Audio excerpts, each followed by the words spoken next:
agriculture is what we need to make everything else work. 40% of global potash comes from Belarus and Russia specifically, and it is very questionable in my mind whether Russia's potash producing facilities and processing facilities can be managed by the Russians themselves. Most of the advanced technological stuff that is required to make a modern system run, especially in things like petrochemical and minerals processing, is not provided by the Russians. It's Western labor and tech that is brought in, and that has, in essence, gone to zero.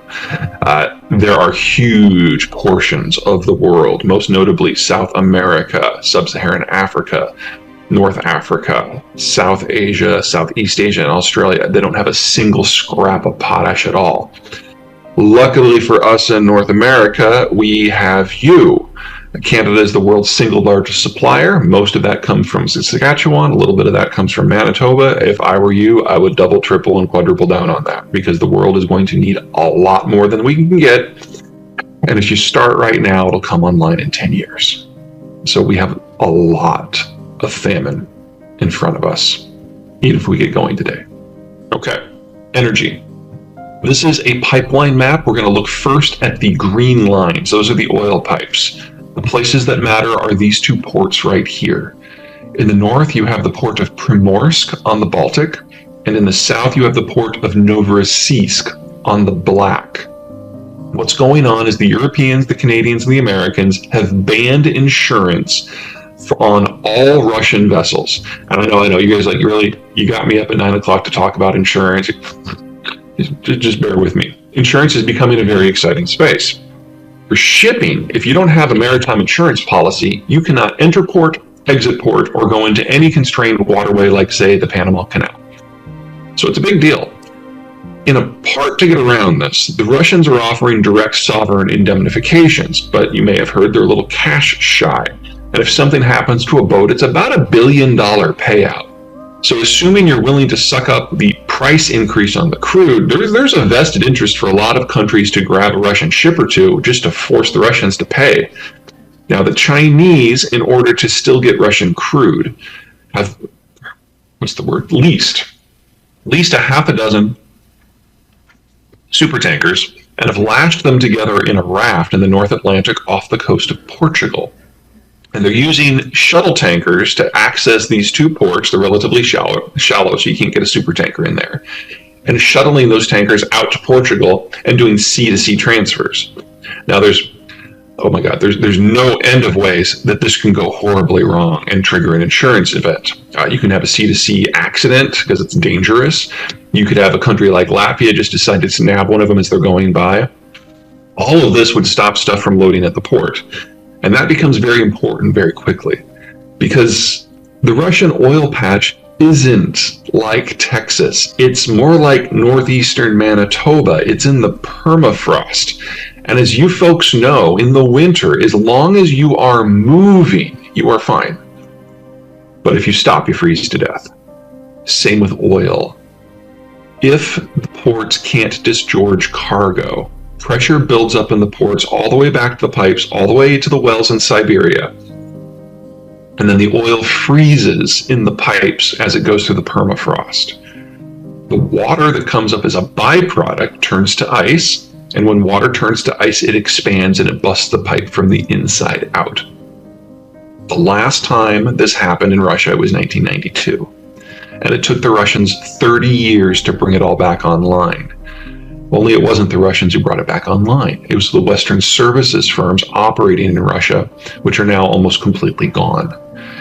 So all we need is one or two events with shipping or with insurance, and we lose about 4 million barrels a day of Russian crude all at once. And as you guys know, the pricing for oil and for fuels and electricity does not follow normal supply and demand. If you need a liter of gasoline to get to work, and you can only get 3/4 of a liter, not only will you pay whatever you have to do to get that last quarter, whatever price you pay for that last little bit applies to the entire market. The marginal supplier sets the price. So if we lose 4% of global crude because of the Russians, we can easily have crude hit $180 a barrel. and it won't come back because this Russian stuff will be offline for decades. Same map, we're going to look at the red lines now. The red lines are natural gas, and this is the one that really matters. About 3 weeks ago, someone blew up this pipeline. This is the Nord Stream line. It goes from mainland Russia under the Baltic Sea directly to Germany with no transit states in between. It was responsible for 40% of German natural gas sourcing. So they didn't lose a marginal supplier. They lost their prime supplier. And they're attempting to replace those volumes with 7 different marginal suppliers. So of course natural gas prices in Germany are 6 times what they are in North America. People are only now starting to game this forward to indicate what it means. Americans are pretty agnostic about where we get our energy. We get it from Canada, we make some ourselves, we get some from Mexico, we get some from Saudi Arabia. If no one's looking, maybe we get a little bit from Venezuela. It's not how the Germans are. The Germans are in a much more constrained environment, and so they have to have a plan in order to keep the lights on. So they cut deals with state-owned companies whenever they can because they believe that that's more reliable. They bring in large volumes, and the natural gas doesn't simply provide the basis for the German electricity system, but also for the German industrial system. They use that natural gas for their petrochemical sector, and then the petrochemicals don't get exported. It's all kept in-house, and it forms the basis for their manufacturing works. Well, they've lost the first step. No natural gas, no petrochemicals, no manufacturing. If you want a Beamer, you should probably go out and get it because this is probably going to be the last one. The German industrial base is going to collapse over the course of the next year and a half. It gets worse because this is the German backup plan. Pipelines that transit the conflict zone in an artillery war. We're probably going to be looking at the Germans losing roughly 2/3 of their total natural gas needs, and there's no way their economic model can survive that. Let's talk about energy a little bit more broadly. This is total investment from all state and all private into all oil and all natural gas globally. Now, back in 2014, a narrative took hold that we're done with fossil fuels. We have to be completely off of them by 2040 in order to keep our greenhouse gases below a level that will bust that 2 degrees centigrade threshold that we're all hearing about. And since it takes 3 to 8 years to bring a field online and another 5 to 15 years to break even, we're already looking at a 2040 horizon. So why would you put your money into a project that you know you will never get paid back for? Now, 3 to 8 years to get first energy out of a new project. Keep that in your head, because it means that if we double investment today, we should not expect a meaningful change into the supply environment before 2027, 26. Assuming nothing else goes wrong, assuming the Russian war ends tomorrow. All right? Now, luckily, what is true for the whole, or the average, is not necessarily true for each individual piece. This is my favorite graphic sequence. I like to call this the checkbook map because everyone on there has paid their power bill. Here are the world's conventional oil and natural gas basins. And honestly, in one graphic, this is the story of globalization. The agony of foreign policy and security policy for the last 75 years has been about bringing the energy, from where it's produced to where we actually live.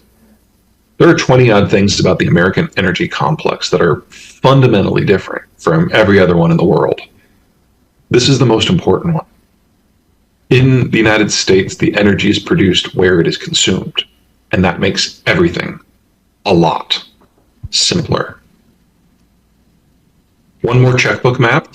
This is the northern portions of the American Midwest, and this is not a frat party. That is western North Dakota. Population is like 9. And it's lit up because of a problem with transport. Now, oil is relatively easy to work with. You can put it into a tanker truck, you can put it into a rail car, whatever you want. It conforms to the shape of the container. But natural gas disperses. It's a gas. And so much is coming up as a byproduct from the oil fields in the United States that we have to flare it until the infrastructure can catch up. You can see those flares from space, which means in the United States, only in the United States, natural gas has become a waste product, and we have priced it appropriately.